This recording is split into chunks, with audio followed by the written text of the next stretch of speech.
Grammar Girl here. I'm Mignon Fogarty, and you can think of me as your friendly guide to the English language. We talk about writing, history, rules, and other cool stuff. Today, we'll talk about more words of the year and interesting unwords. If you're a regular listener, you already heard Corey Stamper and me chat a few weeks ago about the early words of the year, such as goblin mode and woman. But I also ran my own contest on most of my social media channels, and we now have a Grammar Girl word of the year: inflation. It's not the word I would have chosen. My favorites were Slava Ukraini, which means glory to Ukraine, democracy, polarized, and either long COVID or Omicron to represent the pandemic. But inflation is the word my followers chose, so that's the word. I've always known I'm not like most people. Anyway, the specific question that got us to inflation was, what word best describes the zeitgeist of 2022? And we voted in brackets like the baseball playoffs. That was my husband's idea. And the brackets were fun, but I do wonder if it would have turned out differently if we'd voted in a different way. My editor, Adam, wants to do ranked choice voting next year. So in the final bracket, inflation beat out quiet quitting by 6.5%.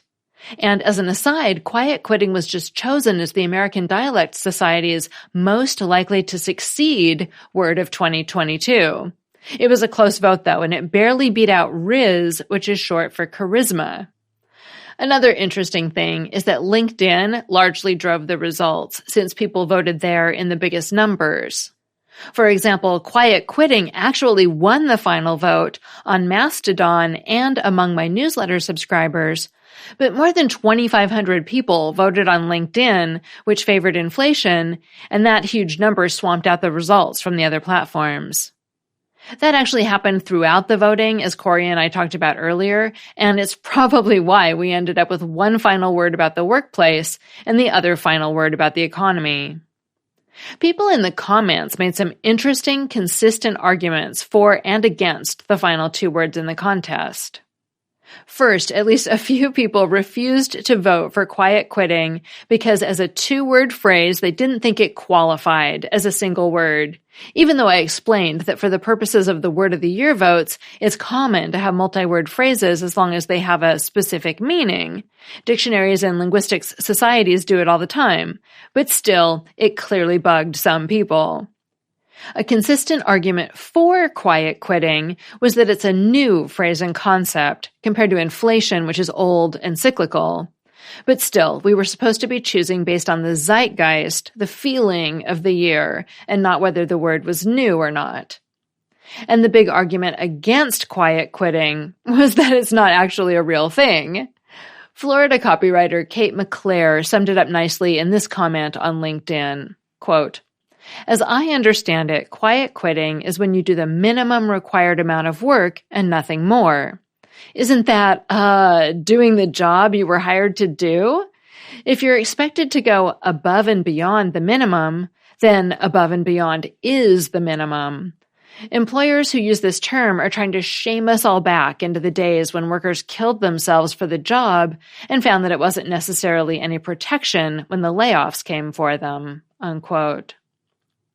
Another argument against quiet quitting was that it's more U.S. specific than inflation, meaning inflation was a more global and widely felt experience in 2022.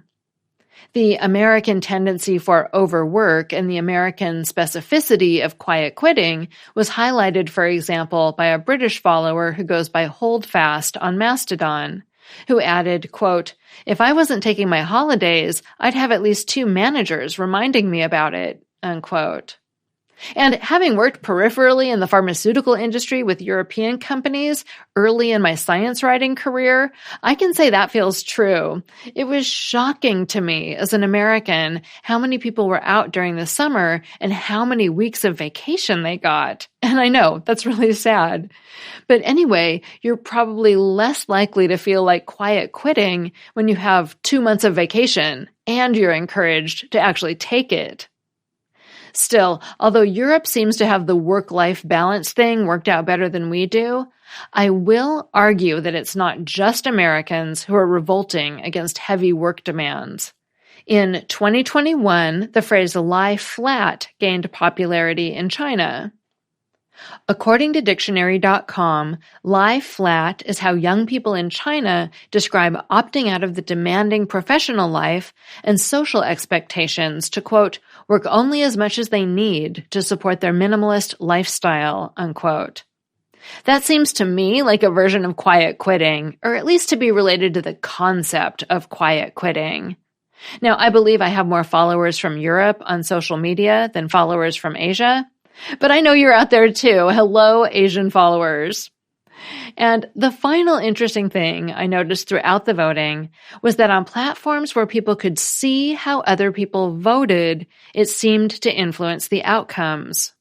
For example, in the early voting on TikTok, Instagram, and YouTube, I asked people to leave their vote in the comments on my videos so people could see everything. And in almost every case, the margins were dramatically bigger than the margins on LinkedIn and in my newsletter, where people couldn't see how anyone else voted before they cast their own vote. Now, longtime listeners may remember that this is something Ellen Joven, author of Rebel with a Clause, described when she was a guest on the show, too. She does a lot of online polls and switched from using Facebook to using Twitter because she could actually see that people being able to see the results so far before they voted changed the outcomes when she posted the same polls to both platforms. Facebook would start out one way, but then the early winner on Facebook would rack up a bunch of votes, whereas the margins on Twitter, where people couldn't see the votes, would stay closer. It seems we are a malleable species.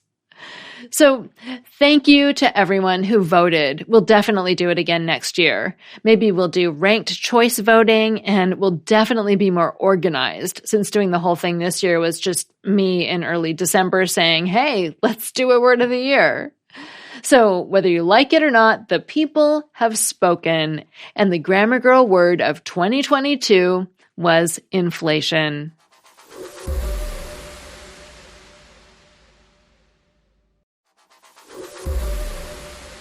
This next segment is by Edwin Battistella. Recently, I had occasion to use the word unsaid, as in what goes unsaid. Looking at that phrase later, I began to ponder the related verb unsay, which means something different. What is unsaid is not said, but to unsay something means to retract it. The same not quite parallelism holds for unseen and unsee, and unheard and unhear. Sometimes un means not, and sometimes it means to reverse. The pattern, as linguists will tell you, has to do with using a word as a verb versus using it as an adjective. To un a verb is to reverse the action of something. To undress, untie, unzip, unfold, unpack, untuck, untwist, unroll, unveil, unwrap, undo, and many more. Adding un to a verb was a favorite trick of Shakespeare, yielding such words as to uncurse and to unshout. Using un as an adjective is to negate the quality described by the adjective: unabridged, unacceptable, unanswered, unbalanced, uncommon, unlucky, untidy, untrue, unwritten, and so on. Some of these adjectives are just un plus a straight-up adjective: acceptable, common, lucky, tidy, true. Others are made up from the past participle of the related verb: abridged, answered, balanced, and written. In each case, the meaning is not rather than reverse. An unabridged dictionary isn't one in which the words have been put back in. It's one in which they weren't left out.